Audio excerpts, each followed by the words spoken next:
Bonjour à toutes et à toutes et bienvenue sur le Bon MJ. On est au lendemain.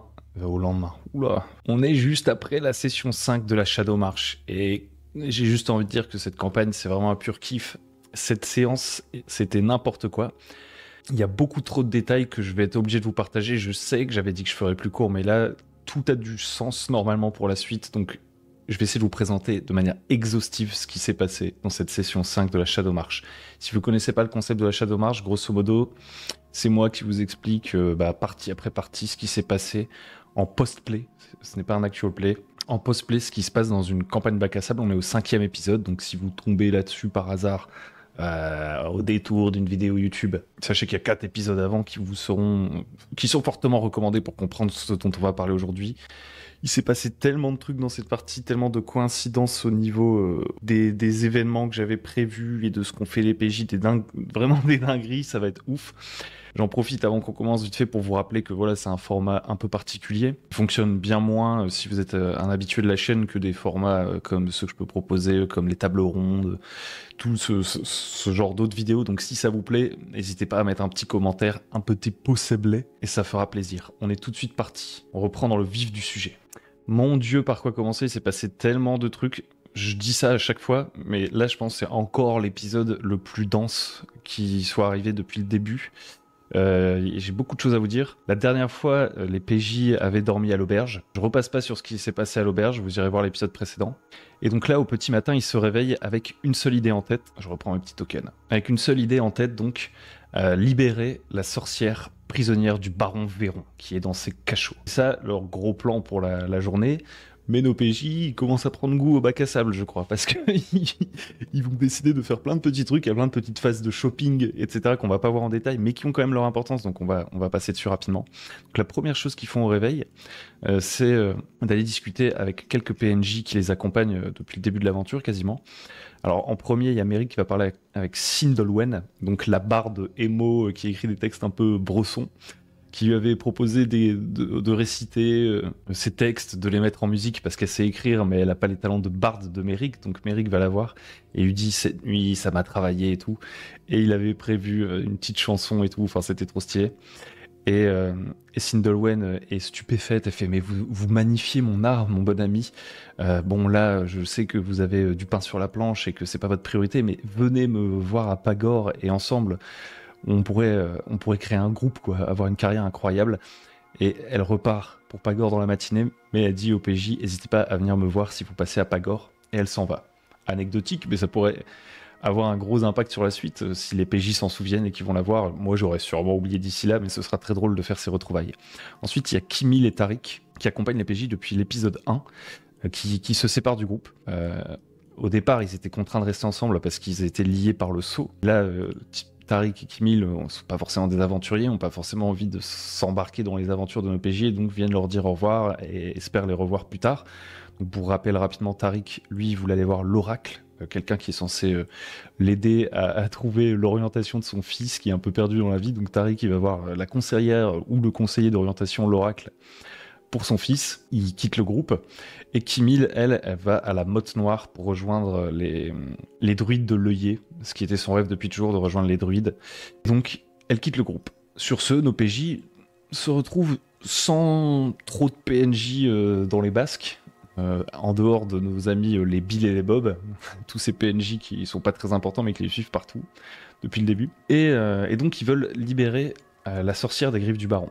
Mais avant ça, ils ont envie de faire pas mal de choses. Ils ont envie d'aller voir le forgeron Jorg, qui est le maître d'Eildrad. Donc si vous avez vu les épisodes précédents, vous pouvez vous souvenir d'Eildrad, qui était une apprentie forgeronne, qui faisait partie des chevaliers du Franc-Pays, qui a passé pas mal de temps avec les PJ, qui leur a expliqué qu'elle avait quitté la ville de Tarasco dans laquelle il se trouve actuellement, et qu'elle avait laissé derrière elle son maître forgeron Jorg. Donc ils veulent aller voir Jorg pour découvrir qui est le bonhomme.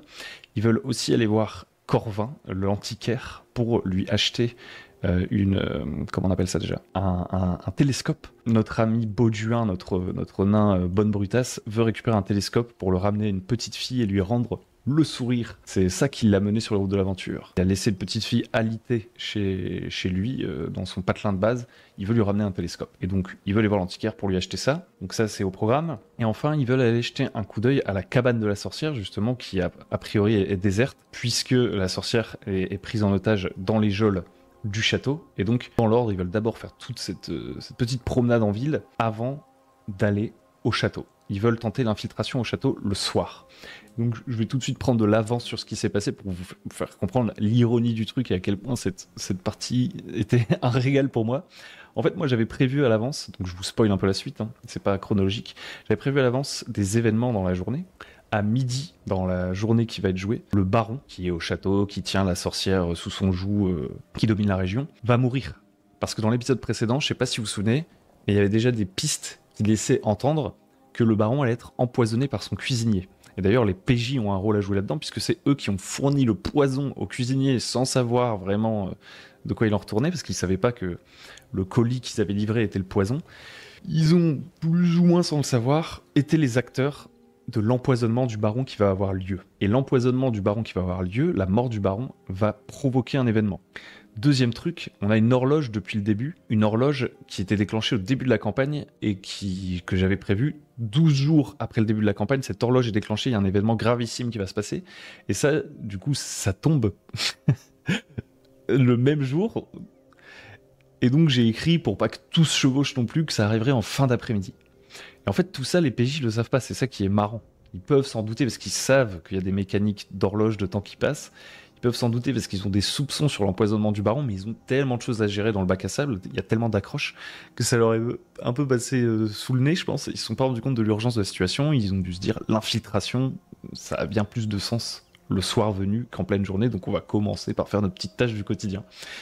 Et en fait, du coup, ils vont plus ou moins, tous les événements vont s'enchaîner dans un méli-mélo auquel ils ne s'attendaient pas. Donc, premier truc qu'ils font dans la journée, ils vont... Hop là, venez ici mes petits tokens. Oula, Brisette, il est pas censé être là. Je vais le déposer ici.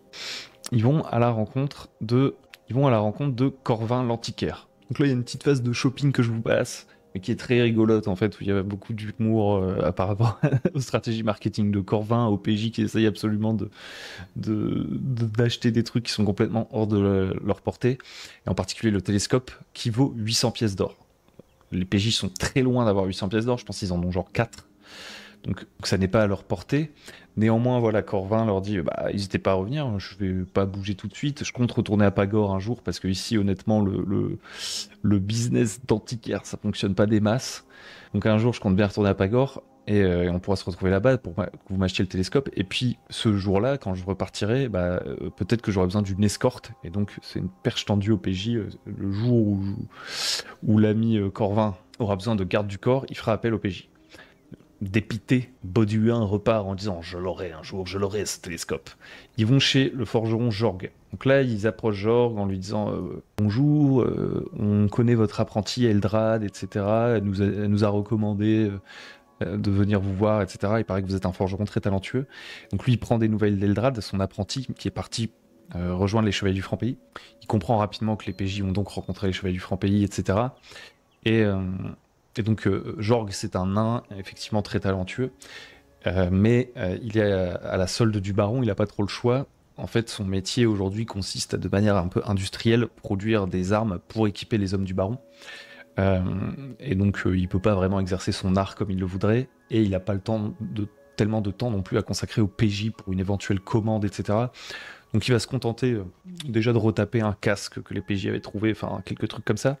Mais quand même, ils vont découvrir qu'il a un passé de guerrier en fait, et il va leur confier un marteau, son ancien marteau, dont il n'a plus usage. Jorg en a fini avec l'art de la guerre, et donc il leur offre son marteau, le linceul des trolls. Il leur dit prenez-le, je n'en aurais plus utilité, c'est un beau marteau, un bel ouvrage, un Warhammer. Il leur donne, il leur dit voilà, j'aurais aimé le donner à Eldrad, elle est partie sans prévenir. Prenez-le, et le jour où vous rencontrerez Eldrad, vous avez plus de chances de la croiser que moi. Elle reviendra certainement jamais ici. Vous donnerez le marteau à Eldrad, s'il vous plaît. Et en attendant, faites-en usage. Un outil qui ne sert pas, en particulier une arme qui n'est pas trempée dans le sang, perd de sa splendeur. Et donc ce serait dommage qu'elle moisisse ici. Donc voilà pour le petit passage chez le forgeron. Ensuite, les PJ, et en particulier Méric, encore une fois, qui est assez impliqué dans tout ce qui est politique, en profitent, vu qu'ils sont dans la cour du château, pour aller reparler à Calcas, leur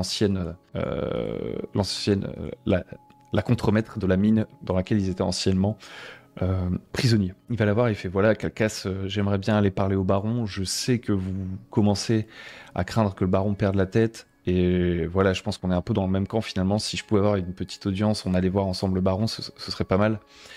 Et puis, je dois vous admettre que, a priori, les forces de Pagor pourraient donner une porte de sortie au baron, si celui-ci les laissait investir Tarasco, donc la ville, pour en faire une tête de pont de la cité de Pagor. Ça permettrait au baron de se racheter pour tous les crimes qu'il a commis. En fait, ce que lui dit Calcas, c'est jamais je ne ploierai devant Pagor, j'ai fui Pagor, parce qu'il faut se rappeler que Calcas et tous les hommes du baron sont d'anciens gens qui vivaient dans la rue en fait que le baron a recruté, dans les rues d'Assoif, un quartier de Pagor. Et donc elle dit non, moi jamais je ne retournerai sous le joug de Pagor. Par contre, elle est quand même touchée par l'attention portée par Méric, et puis elle rêve quand même d'un avenir meilleur. Effectivement, le baron est en train de perdre la tête, et elle se dit que la situation va mal tourner pour elle et ses hommes.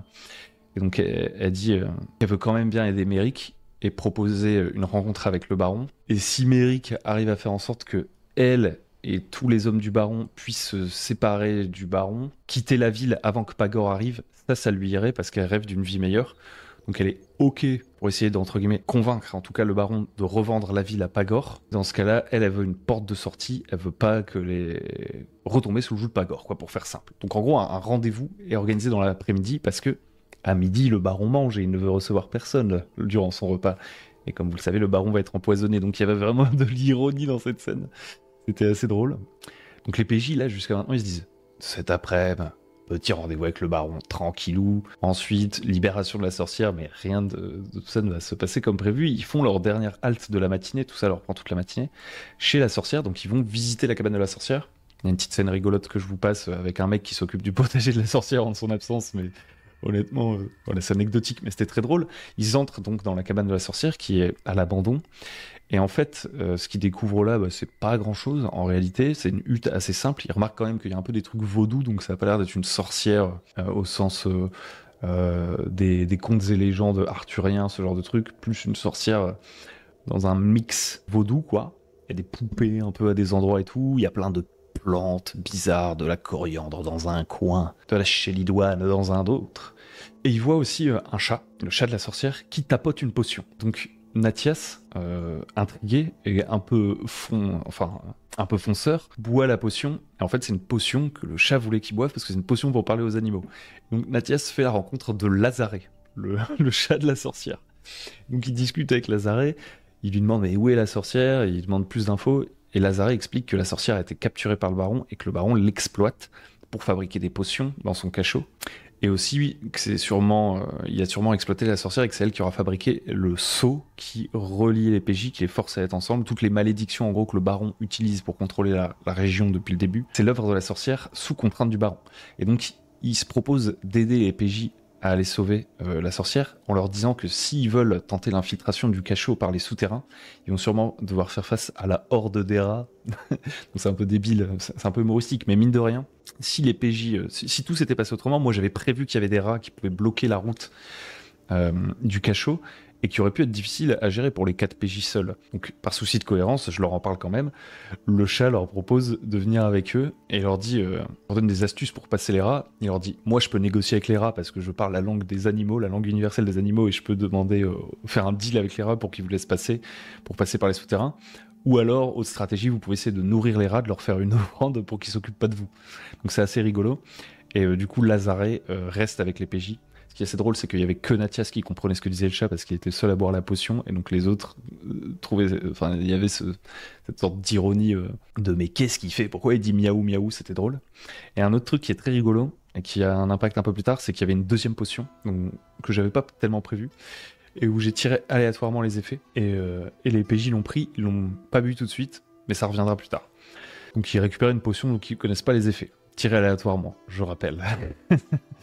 Donc voilà, tout ça se passe, et là ils se disent, bon bah il est midi, on va attendre notre audience avec le baron, et le soir, pour l'exfiltration, on va aller sur un petit pique-nique. Donc qui vont se faire un petit pique-nique. Kilou bilou, ils réfléchissent à la suite des événements. Et là, midi arrive. Donc là, à midi, c'est là que les choses s'accélèrent.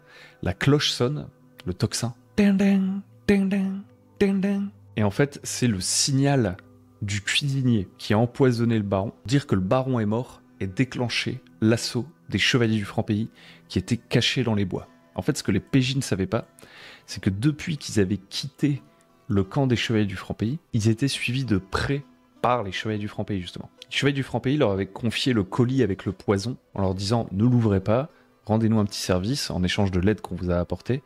Déposez ce colis dans le puits pas loin de la ville et quelqu'un viendra le chercher, vous serez pas mouillé. » Donc ils laissent les PJ partir en avance pour livrer le poison aux cuisiniers pour qu'ensuite, à la mort du baron, eux puissent attaquer et profiter de la désorganisation, de la panique créée par la mort du baron pour prendre l'avantage sur les hommes du baron et investir la ville. Une sorte de coup de poker. Donc le tocsin sonne, annonçant la mort du baron, et au même moment se déverse la horde des chevaliers du Franc-Pays. Donc les chevaliers du Franc-Pays sortent des bois, ils déboulent, toute la population de Tarascon va se réfugier évidemment dans les murs. Les chevaliers du Franc-Pays, ils tombent sur les PJ en train de faire leur pique-nique, vraiment débile. Les PJ leur disent « Ah non, nous on n'est plus dans vos affaires, on s'en fout, on veut juste libérer la sorcière, en passant par un passage secret. » En fait c'est Baudouin qui dit ça avec ses deux de sagesse, genre. Donc du coup, les chevaliers du Franc-Pays, ils font « Un passage secret, ça pourrait nous être utile. Ok, on va... Emmenez-nous à ce passage secret pour qu'on puisse faire entrer des hommes à l'intérieur des murs. » Donc la majorité des chevaliers du Franc-Pays va assiéger la ville, donc menés par Lyre, leur chef charismatique. Ils vont assiéger la ville. Les portes évidemment de la ville se referment et tous les hommes du baron sont prêts à tenir le siège. Donc il y a les deux camps qui se regardent par-dessus les remparts, quoi. Tandis que Locke, le lieutenant principal des chevaliers du Franc-Pays, et Eildrad, la fameuse Eildrad apprentie forgeronne, plus une poignée d'hommes, décident d'accompagner les PJ, qui à ce moment-là du coup accélèrent leur plan, décident de s'infiltrer par le tunnel pour aller libérer la sorcière. Faut suivre, hein, faut suivre. Ils croisent la horde des rats avec Lazaret. Bon, comme ils arrivent à 15, en fait, les rats s'écartent juste. Si les PJ avaient fait leur plan tout seuls, leur infiltration avant l'empoisonnement, etc., je leur aurais fait l'opposition avec les rats, mais là, honnêtement, ça n'avait plus trop de sens. Donc, ils infiltrent les cachots. Donc là, j'avais ma map des cachots qui étaient prêtes et tout. Locke, Eldrad et la petite bande de chevaliers du Franc-Pays, eux, ils se font pas prier, ils foncent. Ils défoncent la première grille sur laquelle ils tombent, ils neutralisent les gardes rapidement. Eux, leur but, c'est d'essayer d'ouvrir les portes à ce commando un peu, d'ouvrir les portes de la ville pour la majorité des troupes des chevaliers du Franc-Pays qui attendent en contrebas. Donc ils rushent, les PJ, eux, disent « Non, nous, on fait pas ça, nous, ce qui nous intéresse, c'est la sorcière », donc ils les laissent, et donc eux disparaissent. Tout cela se fait très vite, ils neutralisent tous les gardes du cachot. Les PJ, du coup, font la rencontre de Raji, qui est la sorcière. Raji leur explique que voilà, grosso modo, là, il n'y a pas trop de complexité qui s'ajoute. Ils avaient plus ou moins découvert tout le secret autour de Raji. Raji leur confirme qu'effectivement, elle était prisonnière du baron. Elle a été forcée de créer le sceau, etc., qui embête les PJ depuis le début de la campagne. D'ailleurs, elle va pouvoir lever le maléfice et les PJ vont enfin être libérés du sceau. Et les Bill et les Bob vont enfin quitter le groupe. Les Bill et les Bob, qui eux ne participent pas à l'infiltration, sont restés juste à portée du sceau pour pas brûler. Et on profite pour se faire la malle. Fin de l'histoire des Bill et des Bob. Les PJ, une fois qu'ils sont entrés, ils ont soit la possibilité de repartir direct, soit de partir aux trousses du commando et d'aider Eldrad et Locke. Ils décident de juste repartir avec Raji et de quitter le château. Donc ils ressortent du château immédiatement. Finalement, leur infiltration aurait été grandement facilitée par les événements.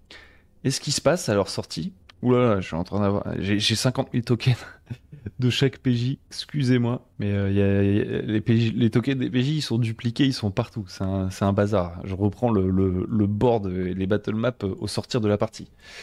Donc ils arrivent à ressortir par le tunnel souterrain. En gros, il faut se dire que l'entrée du tunnel souterrain qui mène sous les cachots, elle est à peu près là. Donc eux, ils ressortent de ce château par ici.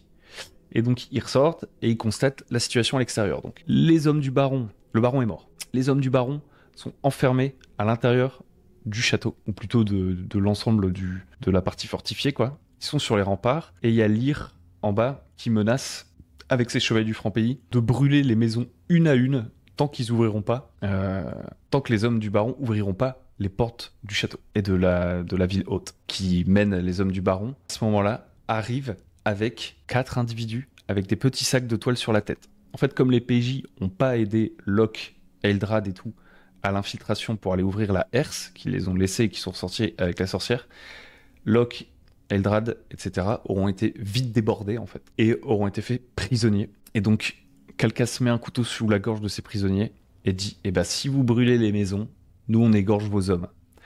Lyre, hésitante, pas envie de perdre ses hommes, et d'ailleurs elle commence à perdre un peu la face, ses troupes qui attendent d'elle une leaduse, une leaduse, je sais pas trop, sans concession. Les mecs, c'est des rebelles quoi. Donc là, elle craque un peu son slip d'une certaine manière. Et voilà, elle n'a pas envie que son commando se fasse exécuter. Et donc, bah, elle abandonne l'idée de tout cramer. Et elle est prête à juste tenir le siège. Mais bon, si elle tient le siège, ça n'empêchera pas toute la clique de se faire égorger, quoi. Toute sa clique de commando.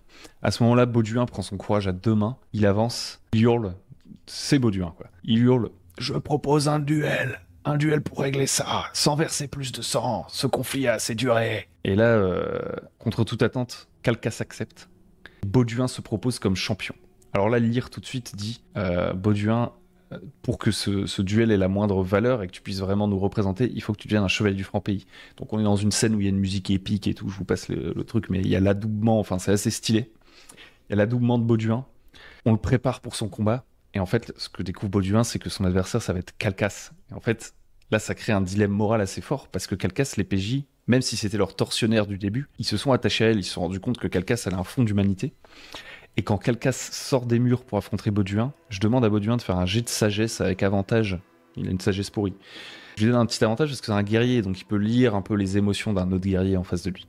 Il réussit son jet, et il lit dans les yeux de Calcas qu'elle est prête à se laisser perdre. En fait, Calcas, elle veut avant tout protéger sa troupe. Certes, elle est plus trop raccord avec l'agenda du baron, et elle a bien compris que le baron, bah, il y aurait pas de retour en arrière. De toute façon, le baron est mort empoisonné. Mais elle, ce qu'elle veut, c'est sauver ses hommes. Donc, tant qu'on est dans une situation de confrontation directe, bah, pour sauver ses hommes, elle doit tenir le siège. En fait, la proposition d'un duel judiciaire, c'est une sorte de porte de sortie honorable. Et comme elle a bon fond, en fait, elle s'apprête à se laisser tuer, à plus ou moins laisser gagner Bauduin, pour éviter le conflit et être sûr que voilà, tout se termine et que ses hommes seront épargnés.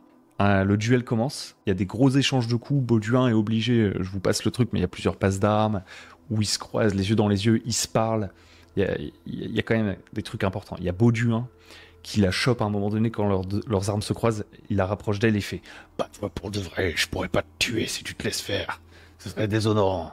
Bats-toi pour de vrai, que le meilleur gagne. Je vois ce que tu veux faire, Calcas, mais je refuse de tuer un animal qui se laisse abattre. » Et ils se battent comme ça et tout, et c'est trop stylé. Bauduin prend des gros coups parce que Calcas, je lui avais donné un profil de chevalier quand même, donc elle était balèze, hein. Elle avait 17 de classe d'armure, 14 points de vie, ce qui est pas colossal, mais elle tape quand même 2 fois, plus 3 avec un D8 de dégâts, enfin, déconne pas Calcas. Donc Bauduin est obligé de faire appel à ses capacités de Pit Fighter, c'est sa classe Pit Fighter, ça lui permet de se heal quand il réussit des attaques, des trucs comme ça. Donc ça se bat, et là il se passe un truc complètement anticlimatique mais qui est trop drôle, c'est l'aspect bac à sable. En gros le combat se passe et tout, et là il y a Nathias qui avait bu la potion pour parler au chat Lazare, il dit ok, vu la situation je tente un truc, je bois la deuxième potion. Et là moi j'avais tiré aléatoirement l'effet de la deuxième potion, donc je l'ai noté ici, en gros la potion c'est elle rend magnétique la personne qui la boit pendant 1 heure. Et donc je considère que dans une portée courte, Nathias attire tous les objets en métal à lui. Donc en fait, il est en mode ok, je vais tenter un truc, glou glou glou. Et là, c'est ridicule. Je dis ok, il y a tous les râteaux, les casseroles, les poêles à frire. Les gens qui étaient autour de toi aussi perdent leurs armes et tout vient se foutre sur toi. Je lui dis bah techniquement ça doit t'infliger des dégâts. Donc là, je balance 2d12 dégâts parce qu'il faut pas déconner. En fait, le mec attire tous les objets en métal dans sa tronche. Je lance 2d12 dégâts et il va se prendre 21 points de dégâts. Je me dis, c'est quand même un peu sale. Et donc je lui dis, tu peux quand même faire un jet de dextérité, une sorte de jet de sauvegarde pour réduire de moitié les dégâts, en m'inspirant un peu de comment fonctionne DD 5ème édition, même si là on est sur du Shadow Dark.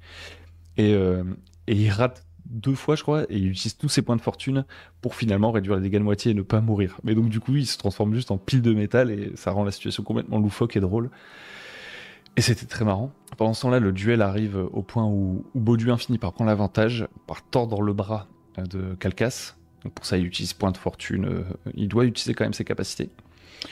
Et il tord le bras de Calcas et puis voilà, il dit « Le combat est terminé ». Il n'a pas envie de la tuer, hein, concrètement.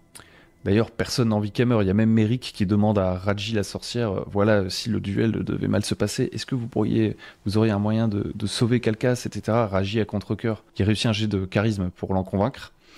Donc Raji à contre-cœur, parce que quand même, Calcas, c'est pas forcément, elle la porte pas dans son cœur, hein, c'était sa ravisseuse, une de ses gardiennes. Raji accepte parce que les PJ l'ont sauvé, donc elle leur doit au moins ça. Mais bref, le duel se termine. Bauduin ne veut pas porter le coup fatal. Il fait un jet de charisme pour essayer de convaincre Lyre que c'en est assez et que ça doit s'arrêter ici. Il réussit. Je me demande s'il n'était pas aidé par Merrick, je sais plus trop. Mais en tout cas, le résultat, c'est que Calcas ne mourra pas. Donc vraiment, là, tout se passe plutôt bien pour les PJ, hein, concrètement. J'avais un peu boosté les PJ, hein, en termes de points de fortune. Il faut se rappeler qu'on joue à du Shadow Dark, pour ceux qui jouent à Shadow Dark, mais du Shadow Dark un peu pulp, avec des règles qui font que les PJ ont plus de points de fortune et plus de points de vie. Donc, ils ont la capacité d'être des héros, et ils utilisent bien cette capacité, et ils arrivent à résoudre le conflit sans verser le moindre sang, et sans qu'une vie soit prise. La ville est libérée. S'ensuit une scène de liesse. La herse s'ouvre, les bandits, chaque fois je dis les bandits, mais c'est les mercenaires du baron, ouvrent les portes, les chevaliers du franc-pays entrent dans la ville, c'est la réconciliation entre guillemets. Pas immédiate évidemment, on désarme tous les mercenaires du baron Véron, on les met sous surveillance, en attendant de savoir ce qu'on va vraiment en faire. Voilà, les chevaliers du franc-pays qui étaient des rebelles, des radicaux prêts à risquer leur vie, retrouvent leur famille, leurs enfants qui pouvaient pas forcément courir ces risques, ou juste des gens qui avaient pas envie, qui voilà...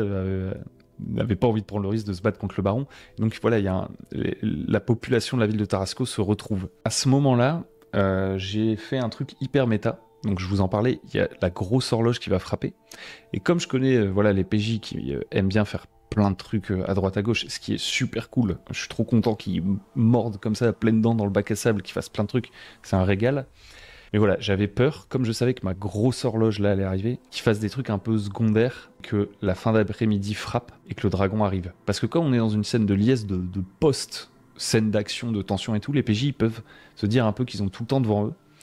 Et j'ai préféré être méta pour le coup. Je sais pas si c'est une bonne décision ou pas, on en a pas vraiment reparlé avant, je crois pas que ça les ait dérangés. Je leur ai dit, ok, la ville est libérée, maintenant il va falloir que vous fassiez des choses très importantes les amis, parce que le destin va frapper un gros coup. Donc vous allez chacun pouvoir choisir quelques trucs que vous faites là maintenant, avant que le destin frappe un gros coup. Qu'est-ce qu'ils décident de faire? Ils profitent un petit peu de la fête. Ils vont déposer Raji à sa hutte pour qu'elle se repose après sa libération. Et Nathias va aller voir Raji pour lui poser des questions. Parce que Nathias, il a tout son background de cauchemar, etc., que vous pouvez découvrir dans les épisodes précédents, et il a envie de comprendre. En plus, il est amnésique. Donc il va voir la sorcière, il lui demande, voilà, est-ce que vous savez pourquoi je suis amnésique? Est-ce que je peux être soigné, etc.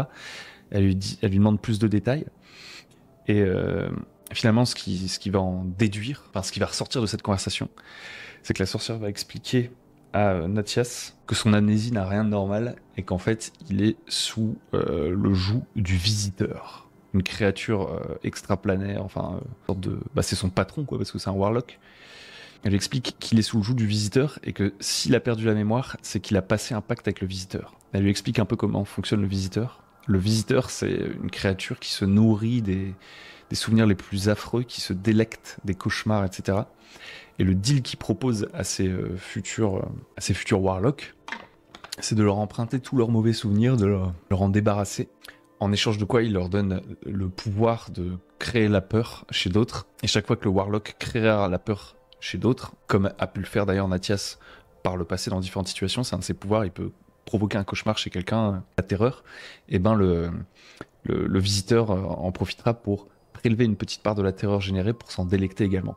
Donc ce que comprend Nathias, c'est qu'il doit avoir un passé particulièrement horrible pour avoir eu envie de l'oublier et s'être mis sous la coupe du visiteur. Deuxième chose, Nathias demande à Raji est-ce qu'elle sait ce qu'est le tatouage qu'il a dans le dos. Il lui fait un dessin, donc je rappelle c'est une spirale avec un serpent. Et Raji n'en sait rien, là pour le coup. Qui lui a posé ces questions-là.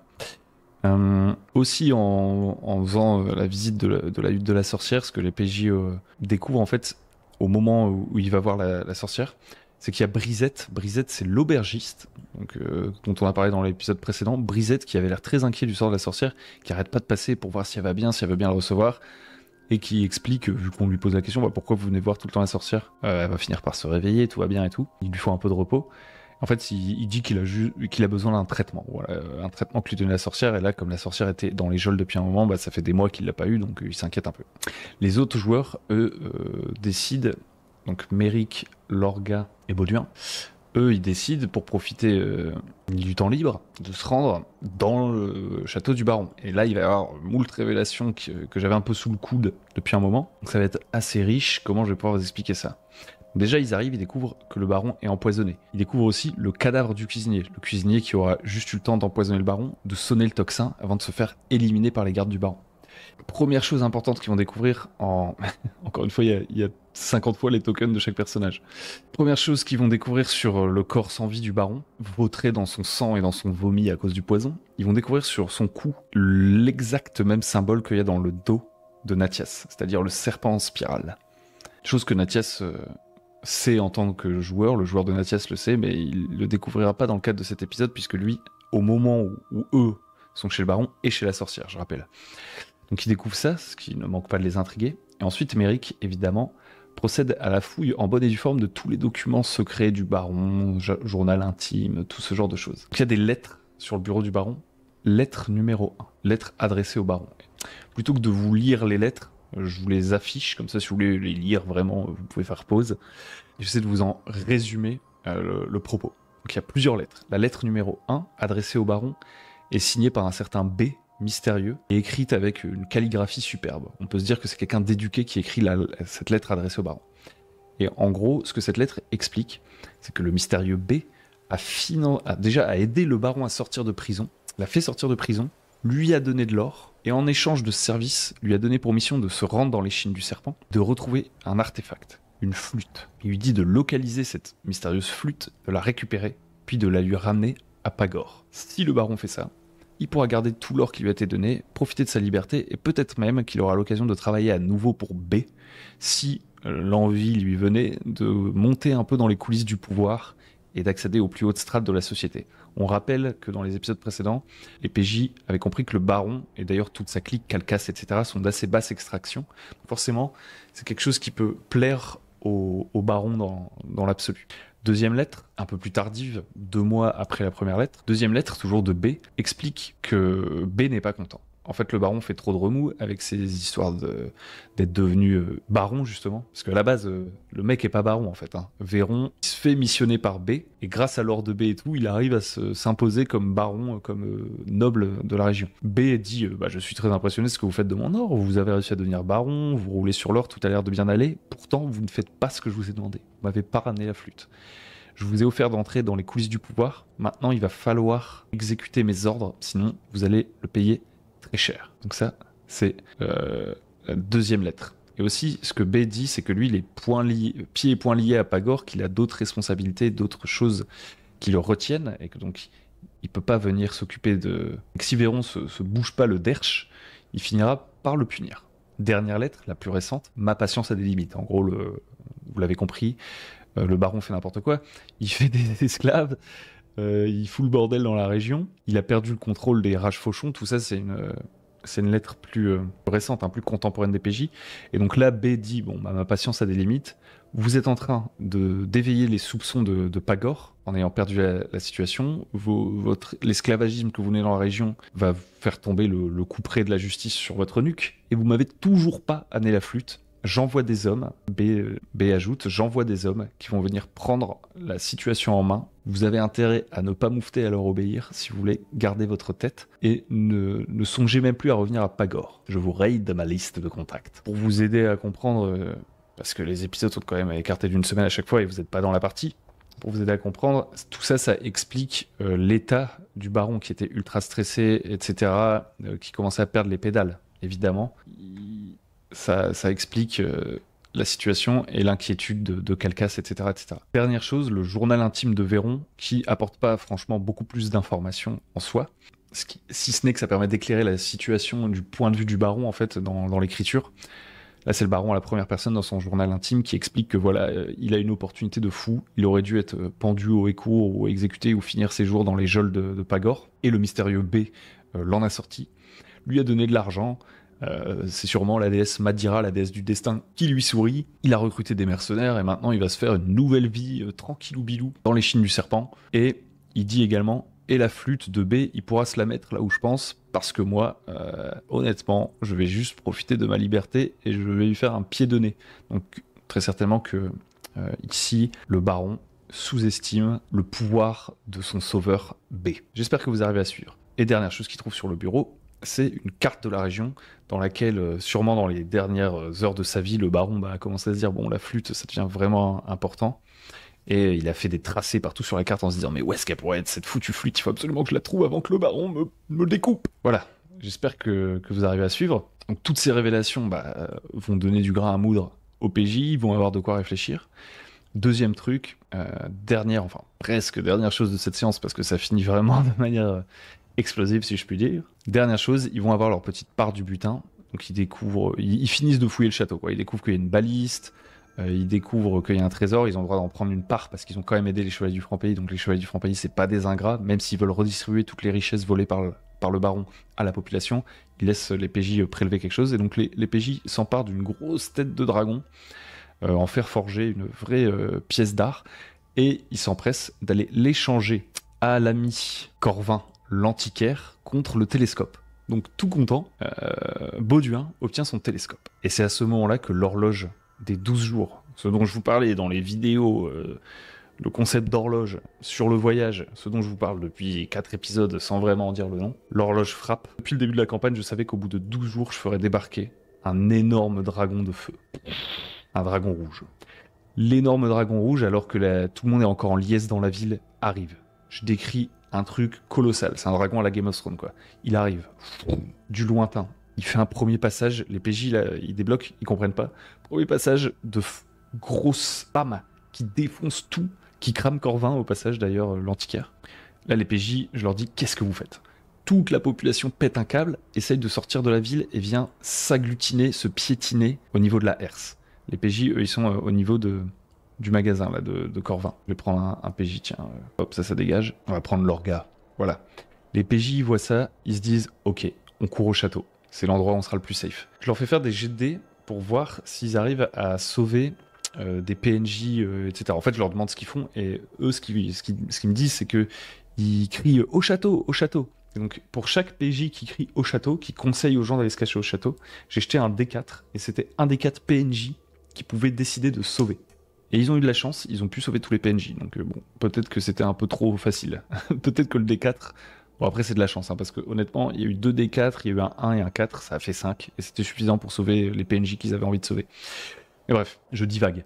Donc il court, il récupère Calcas, qui est à moitié KO, vu qu'elle s'est fait tabasser par Bauduin plus tôt. Il l'aide, il la porte, il l'emmène au château. Ils partent avec Eldrad, ils partent avec Calcas, avec Lyre, la chef des chevaliers du Franc-Pays, et ils se réfugient au château. Le dragon arrive pour son deuxième passage. Là, je dis à Nathias, donc Nathias, lui, il est avec Brisette et la sorcière à la cabane de la sorcière. Le dragon arrive, il va raser la cabane de la sorcière. Il dit, je cherche une trappe. Honnêtement, j'allais pas dire, il n'y a pas de trappe, je suis pas un débile, l'événement leur tombe dessus. Et honnêtement, le combat contre le dragon est concrètement impossible. Donc je vais pas punir le joueur pour être allé à la cabane. Donc je dis, oui, il y a une trappe. Et vous foncez, vous planquez dans la trappe. Et le château, n'importe quoi, le dragon, passe au-dessus, rase la cabane, tandis que Nathias referme la trappe au-dessus de lui, il y a des flammes qui viennent lécher l'intérieur de la cave, mais ils sont saufs tous les 3. Ceux qui sont au château, je leur dis, le dragon il fait son deuxième passage, donc il passe comme ça. Il prépare son demi-tour pour revenir. Les PJ me disent, on se cache dans les cachots, dans le souterrain, le cachot où était enfermée la sorcière. Évidemment, c'est très certainement l'endroit le plus safe. Mais Bauduin, qui aime bien l'action, quoi, il se rappelle qu'il y a une baliste et il dit, courez vous cacher. Je vais prendre la baliste et abattre la bête. Le groupe, heureusement, arrive à le convaincre de ne pas faire ça. Honnêtement, statistiquement. Après, ça aurait pu être ultra stylé. Moi, ça me dérange pas du tout que le PJ... En gros, je leur aurais pas fait des jets pour affronter le dragon. J'aurais pas fait « On lance l'initiative, combat contre le dragon ». Non. On est dans du bac à sable, donc il peut y avoir des méga menaces. Et si vous décidez de fuir ces méga menaces, ça doit pas être trop difficile. Parce que j'ai pas envie de scaler l'univers, vous voyez ce que je veux dire. On n'est pas dans un jeu vidéo. Donc s'ils me disent qu'ils fuient, je les laisse fuir. Surtout dans cette situation... où ils avaient aucune chance de savoir que le dragon allait arriver. Par contre, si un Bauduin me dit « je veux utiliser la baliste et essayer d'arrêter le dragon », il peut. Et là, les stats du dragon parleront et les stats de Bauduin parleront, et honnêtement, il y avait très peu de chances de réussir, mais ça aurait pu être ultra stylé. Donc moi, je n'interviens pas. Les joueurs, Lorga et Émeric disent « Bauduin, ça ne sert à rien, tu vas te faire massacrer ». Et Bauduin ravale sa fierté et se cache dans la cave avec tous les PNJ. Enfin, dans la cave, dans le cachot, pardon. Le dragon fait son dernier passage. Un souffle de flammes qui imprègnent l'ensemble de l'intérieur du château, qui brûle tout. Je leur décris qu'ils entendent ça, eux, depuis la cave. Ils sentent la chaleur de là où ils sont, alors qu'ils sont sous terre. Et je leur dis qu'enfin, le dragon vient se poser sur le toit du château, ils le sentent, parce qu'il y a de la poussière qui tombe et ça fait un grand... Il pousse un hurlement et il leur dit... Enfin, il leur dit pas. Il hurle à l'ensemble des gens qui peuvent l'entendre. Misérable humain, vous avez mis les pieds là où vous n'auriez pas dû. Je vous traquerai encore et encore. Puis, il reprend son envol. Il a rasé la majorité de la ville. Il n'a pas tué tout le monde, il a fait que 3 passages. Mais ce que je décris au PJ avant de clôturer la séance, une fois que le silence est revenu, c'est le râle des corps sans vie, ou plutôt à 2 doigts de rendre l'âme, de la multitude de corps qui doit se trouver au-dessus de leur tête. Ils entendent les râles des gens dont la chair est en train de fondre. Et c'est comme ça que se termine la séance. Et à partir de là, je sais absolument pas ce que vont faire les PJ.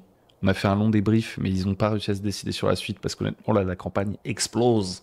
Et les coïncidences, là, sont ouf. Parce que ce que j'avais expliqué au PJ, c'est que moi, je savais qu'au bout de 12 jours, je ferais l'intervention du dragon. Mais j'avais pas déterminé, au bout de 12 jours, le dragon attaquera Tarasco en particulier. Dans ma tête, c'était dans 12 jours, peu importe là où sont les PJ, ils vont voir c'est le dragon, être témoin de son arrivée dans la région. Ils n'ont pas forcément à l'affronter, etc. Ils vont voir le dragon se pointer dans 12 jours après le début de la campagne. Et le fait qu'il soit à Tarasco, c'est ça qui entraîne le fait que Tarasco soit rasé, en fait. S'ils avaient été en voyage, qu'ils étaient, je sais pas, en route pour n'importe quelle autre destination de la carte du bac à sable, d'ailleurs on va revenir dessus pour terminer un petit peu, s'ils avaient été n'importe où d'autre sur la map, l'arrivée du dragon n'aurait pas forcément eu de conséquences aussi directes. Là, la coïncidence dans le même épisode, qu'ils aient livré le poison, qu'ils aient rien fait pour empêcher le baron de prendre le poison, que donc ça déclenche le toxin et l'attaque des chevaliers du franc-pays, et que on est 12 jours après le début de la campagne, il y a le dragon et tout, ça a créé cette partie ultra dense. Franchement, c'était n'importe quoi. Il faut souligner quand même que les PJ avaient même fait le lien d'ailleurs un petit peu avant dans la partie la tête de dragon, le symbole de dragon des kobolds sur la charrette il y a 2 épisodes je crois, etc. Ils commençaient à se dire ouais il y a dragon sous roche comme qui dirait. Et en fait ça c'était trop drôle parce que je les entendais émettre leurs théories et il y a pas mal de leurs théories qui étaient qui frôlait la vérité souvent, et moi je devais garder la face, et ça me faisait trop rire parce qu'ils sentaient venir le coup du dragon, et le dragon leur tombe dessus. Et franchement c'était excellent, et donc voilà, sur les dernières minutes du truc, je pense qu'ils avaient dans l'idée d'essayer d'enquêter sur les kobolds, mais en même temps il y a plein d'autres trucs qui les intriguent. Ils voudraient aller à Pagor pour découvrir qui est le mystérieux B. Ils pourraient peut-être aller à la Motte Noire pour voir ce qui s'y passe, honnêtement, parce qu'il y a leur ami Kimil qui est parti rejoindre les druides. Ils ont des nouveaux indices sur la carte, puisqu'ils ont eu la carte de Véron là, avec les potentiels emplacements de la flûte. Donc je leur ai montré 2 nouveaux trucs, un temple ici, potentiellement, un géant peut-être dangereux ici. Ça c'est d'autres points d'intérêt qui pourraient aller voir éventuellement. Il y a aussi le lac de l'oracle qui peut intéresser Nathias, puisque Nathias lui cherche à connaître son passé avec son amnésie et tout. Il y a plein de possibilités. Ils n'ont pas pris de décision. Je pense qu'on va faire un peu d'intercession sur Discord. On va discuter. Comme ça, moi, j'aurai un peu plus le temps de me préparer à ce qu'ils veulent faire. En amont, j'aimerais bien que quelques jours avant la partie, ils me disent ce qui va se passer, quoi. Et voilà, quoi. Là, la campagne explose. Et le retour qu'ils m'ont fait, et franchement, il n'y a rien de plus satisfaisant que ça. C'était qu'ils kiffent le côté qui est plein d'accroches, il y a des lettres. Dès qu'ils poussent une porte, il y a un truc derrière. Et ça, c'est trop cool. Il y a des choses que j'avais préparées, des choses que j'ai improvisées dans la séance. Globalement, le fait que ça se fonde assez bien ensemble, j'en suis assez content. Même si, honnêtement, moi, j'ai pas peur quand je suis dans la pure improvisation et que j'ai un doute de dire là, honnêtement, les gars, je savais pas ce que vous alliez faire, laissez-moi y réfléchir 2 secondes. Ça me dérange pas. Mais pour l'instant, j'ai pas eu trop besoin de ça. J'ai l'impression que ça se développe bien organiquement et eux, ils kiffent toutes les accroches, ils kiffent la complexité, le fait qu'il se passe plein de trucs. Donc vraiment, cette campagne, c'est un kiff. Je crois que c'est une des campagnes que je prends le plus de plaisir à préparer, à jouer depuis un certain temps. Et pourtant, cette année, j'ai joué beaucoup de parties qui m'ont beaucoup plu, mais là, je dois avouer que je suis trop content en fait. Voilà, et je suis trop content de partager tout ça avec vous dans ce format un petit peu particulier. Voilà, je vais m'arrêter là. L'épisode sera suffisamment long. J'espère que ça vous a plu. Et puis je reviens vers vous pour la suite, quoi. Merci de m'avoir écouté. N'hésitez pas à liker, à vous abonner, à partager la vidéo. Faites ce qui vous semble bon et juste pour aider ce format. Et surtout, si vous voulez aider la chaîne, allez sur Tipeee. Faites même un tout petit don, honnêtement, ça fait la diff en termes d'encouragement déjà. Plus que en soi, le montant des dons, le fait de voir du monde qui soutient, c'est vraiment cool. Et puis, évidemment, le don en soi, c'est très très cool parce que tout ça, ça prend beaucoup de temps. Avoir une petite gratification pour ça, ça fait plaisir. Sur ce, je vous remercie encore de m'avoir écouté et je vous dis à très bientôt sur le bon MJ. Bye.